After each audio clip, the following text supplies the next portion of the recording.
Welcome to Scott's Music Cave. In this video, I'm going to feature a 1924 Conn New Wonder Artist Special.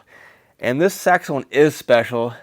This is a very rare saxophone, the rarest one that I own, and probably the rarest saxophone I've ever seen.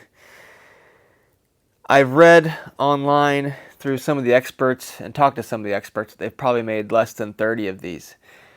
I'm going to show you what makes this saxophone so special and talk about it. So, let's get started. As you can see, this saxophone is unrestored.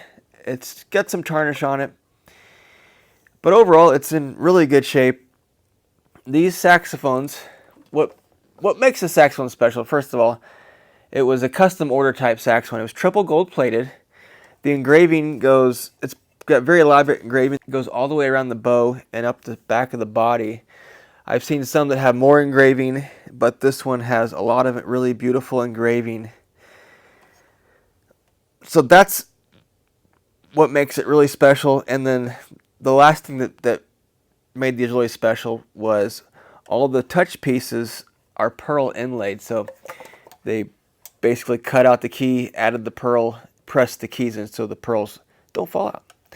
And they did it on all the touch pieces except for in this particular model, the thumb rest is all brass. I did see a picture of I think Matt Stower posted he had one where the thumb rest even had pearl. But if you look at the octave key, now they're all going to have the pearl thumb button, but the octave key has the pearl inlay. And what's kind of interesting about this is a factory New Wonder one would have just had a teardrop type thumb touch piece, where this one has similar to what was on a New Wonder 2. Similar but not, so it's definitely a total custom touch piece. And I probably should have done a little bit more research to see if that was something that they're all like, or maybe this was something that was custom made. I'm not really sure. I should have done that. If you do know, let me know in the comments below if they're all like that, or if this was a custom touch piece on this saxophone. You can see the palm keys have the pearl touch pieces. The table keys, I mean, isn't that beautiful? The table keys all have the pearl touch pieces.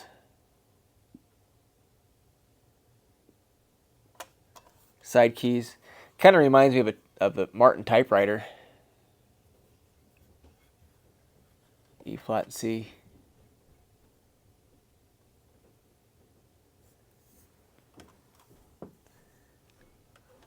So very, very interesting, very unique. And this is the New Wonder one. That's what this model was made after. It's a New Wonder one with the modifications is what it is. Now let's move on to the engraving, because the engraving's beautiful. I'm sure this horn would clean up and look really nice. I kind of have it on display, so it gets quite a bit of air on it. But if you can see the backside, actually after the video I will do some close-ups of it after I'm done talking about it. But you can see how it goes up the backside, around the bow.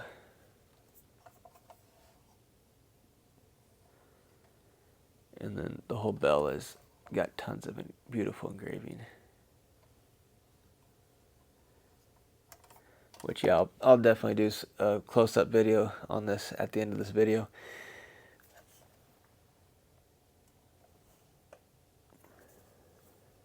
It's kind of neat how they engraved around the serial number as well. Now, all these artist specials, they're all pretty much different. The seam that they put in the middle of the bell here, they're all pretty much different. And this one is dirty. Hopefully you can see this. I'll definitely make a clear picture at the end of this video. Maybe I'll do something up here. But what you have is a soldier looking at a Cupid doll, and a little Cupid doll looking back at the soldier. Which the Cupid dolls were little dolls that people played with back in the olden days. And so it's interesting because so when I first got the saxophone, people were kind of thought it was goofy, and because it's the soldier with the Cupid doll, and it's like maybe that is kind of goofy. I mean, a lot of them are like this one here, where you have like this one looks like a Greek goddess, and it's really, I mean, like it's just really nice, and it's a Greek goddess. I don't know, like dancing or something. Like it's really beautiful. And this is a new one too. Artist Deluxe. This doesn't have the pearl pieces, so like there's quite a few of these out there, but not very many that have all the pearl touch pieces. And even then, there's not that many of these. But this one has really beautiful engravings. So back to this one. My theory behind this is 1924, so after World War I, and is maybe bought by someone who was in the war and was doing pretty well, because these were not cheap, I'm sure. And it's a soldier looking back at the Cupid doll and just reflecting on his life and his life as a child, and then later on having to go off to war. And I kind of think that's just probably like a nice memento of his life and remembering his childhood. So let me know what you think about that theory. I could see that even being like the guy was like, here's a picture of me, make this engraving look like me, and that could be the guy. I mean, how cool would that be to actually find the original owner and see what the I mean, obviously the original owner is not around anymore, but if we were able to determine who the original owner was. So that is a beautiful saxophone that's in my collection, and you know, everything's for sale, but I've had this one for a long time, and it's just a beautiful piece, and a beautiful piece of Conn history, and really a beautiful piece of American history. It captures that. I feel like this really captures a lot, this engraving, and then plus it just American craftsmanship. We'll never see a saxophone built like this again. And these are actually really good players. If somebody did buy this and wanted to overhaul it and play it, I mean, these play really well. My main horn is a new one or two tenor, and when I get to overhaul these, I'm always excited because they always play so well. It was a new one or two, so it was a little later, and it came in, and I called the customer and I said, hey, what's going on with this saxophone? Because I'm always concerned that maybe a kid's going to be playing it, and which is fine, but they need to know what they're dealing with. They need to know what they're dealing with the 100-year-old saxophone. And she goes, well, my aunt's playing it, and she's 80 years old.